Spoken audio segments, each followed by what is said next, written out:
Hello everybody and welcome back to this new video in the series. In this video we're going to go over the updating character movement functionality for our character, but before we get into all the nitty-gritty and stuff like that, we're going to be making a lot of input actions for our characters, such as crouching, walking, and sprinting. So I believe in the last video I showed everybody that what we will be creating in our GASP from scratch project, and it's essentially going to be, you know, the IA walk, the IA sprint, and the crouching functionality.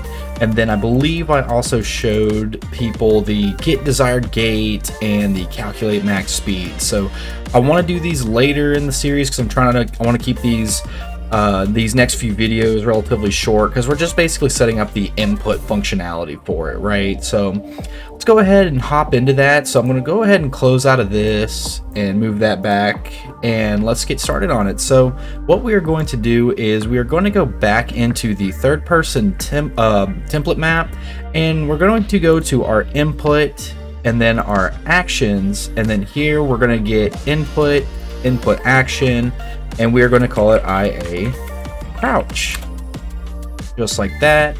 And then we're going to go back and into the IMC, and we're going to add it here. So just to make sure, I want to ensure that I got the proper functionality for it, just because I think what we do have is a pressed trigger, and I want to ensure that yes we do. So go ahead and do an add input mapping, and let's add our crouch to it and open that up. For me personally, I give my crouches left control. It just always feels good to me. You're more than welcome to set it to whatever you like. I know people like C, others like left control, others could be weird and do the left keyboard button. So however you want to put it, that's fine with me. And then in here, let's go ahead and update our triggered, so that way when we press it once, that it will activate. So I'm pretty sure y'all have seen it, and I'm gonna show y'all what ends up happening. This may help a lot of people if they do encounter this. So let me get rid of this first, but still go ahead and follow along with me and keep yours as pressed, because I'm going to come back here in a moment. But we're going to save, and I'm going to put this up here. I'm not going to close it out just because I'm going to want to show y'all something. So let's hop back into our third person character blueprint and grab our crouch button. So I'm going to get the IA crouched functionality, and in here what we are going to do is then get our booleans and our branch and our crouching functionality that is pre-built into Unreal Engine. So off of here, let's go ahead and in our variables hit the add plus button, and we don't need to do that. My bad, I'm confusing myself with the walk and the runs that we're about to do.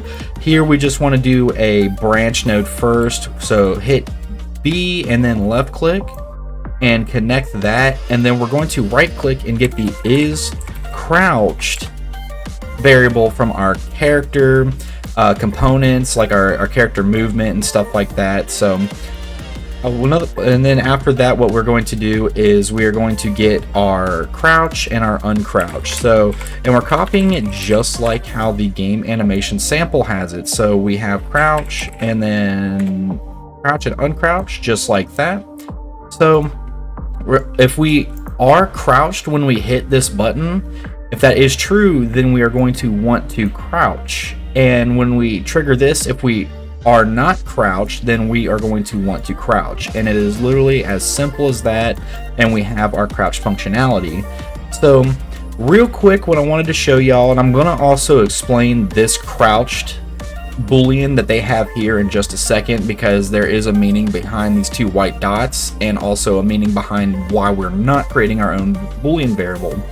So as you saw in the IMC default, I told y'all to put in a trigger here for pressed, right? So when you press it, it activates. So I'm pretty sure y'all have seen tutorial videos, by, some of the famous UE5 or UE4 developers like Unreal University or Gorka Games and stuff like that, where they will give you simple flip-flop nodes where when you press it or hit the trigger button to press it, it'll flip-flop in between them. However, what ends up happening if you don't have specific conditions set or triggers set, some of y'all may run into something like this, where hang on, did I set the functionality? So I got the trigger. Oh yeah. So what we also have to ensure too is in here. So I knew I was messing up something real quick. So in our character movement, we also want to search for our crouch, so we get all the crouching detailed values. And then in here, we're going to do the can crouch and set that to true. So that way, you know, we can crouch with our character, uncrouch with them. And what I also like to do is can walk off ledges when crouching. I do set that to true because it does prevent you from walking off ledges if you don't have that checked. And I know a lot of games, they kind of want to keep you in like a high space if you're crouching, similar to kind of like Minecraft in a way, where if you're crouching, you're not going to go off a ledge, but then when you uncrouch, you do go off ledges. So you can have that kind of functionality if you want. But for me, I typically like the realism of being able to walk off ledges when I'm crouching, because you can do that in real life. It just looks weird. So let's go ahead and do that and hit compile and save. But let me show you real quick what I mean by having some issues, or you may have seen this issue occur with crouching. So as you can see, when I click my crouch button, the glitchiness, and if I hold, it just glitches all to hell, you know.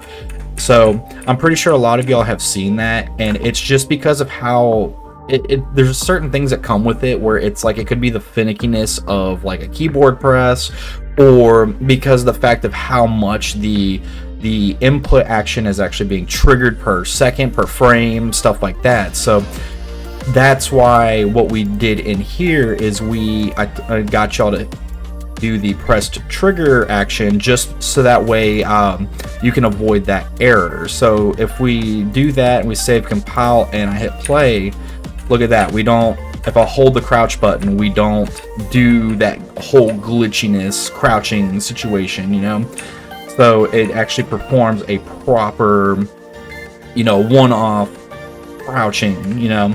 So I'm going to go ahead and get rid of the flip-flop, but basically this is how they have it set up in the game animation sample project. So now, with going over the is crouched boolean right here, so as you can see in here when we hover over it, it says replicated, and its definition is read the value of variable b is crouched set by character movement to specify that this character is currently crouched.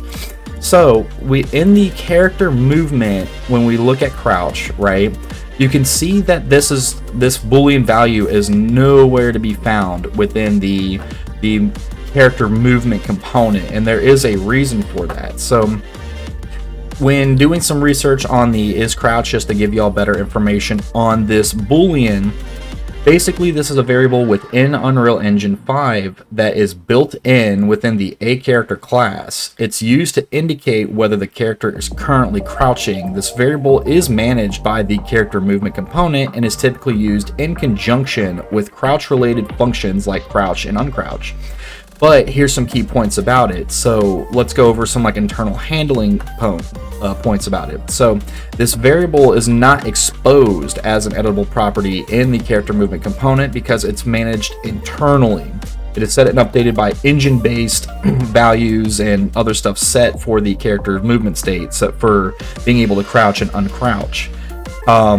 Then another key point that we have about it is replicated. So replicated, which is what these two balloons or these white dots, what they mean is that when it's marked as replicated, that means that the value is synchronized across the network in like multiplayer functionality. So this ensures that, you know, all clients know whether the character is crouching or not. So that's what's useful about the replicated, is it can be used in a multiplayer game or a network-based game, stuff like that. So it just synchronizes the value all across.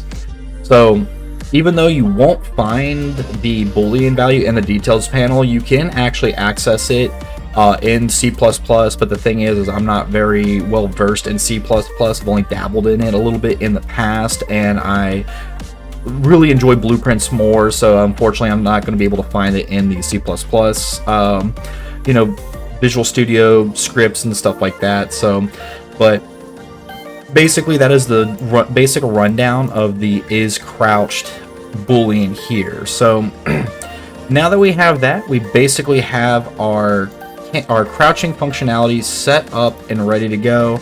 And basically what I'm going to do is I'm going to copy and paste my comment over here, because I know I've been mentioning in other videos where I'm always adding my comments into here, just so that way, you know, we know exactly what's going on.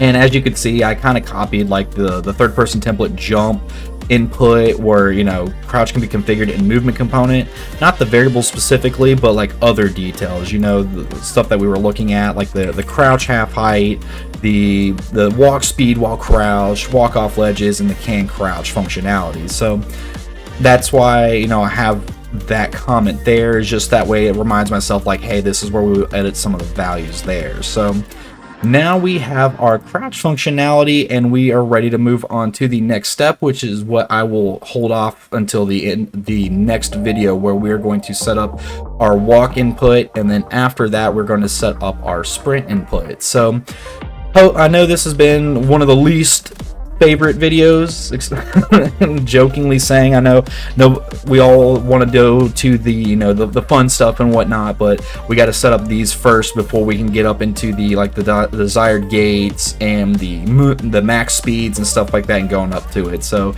in the next video we'll go over the walk input and getting that set up. So it was good seeing everybody. I'm glad that y'all are enjoying this series. So I will see y'all in the next video. Bye.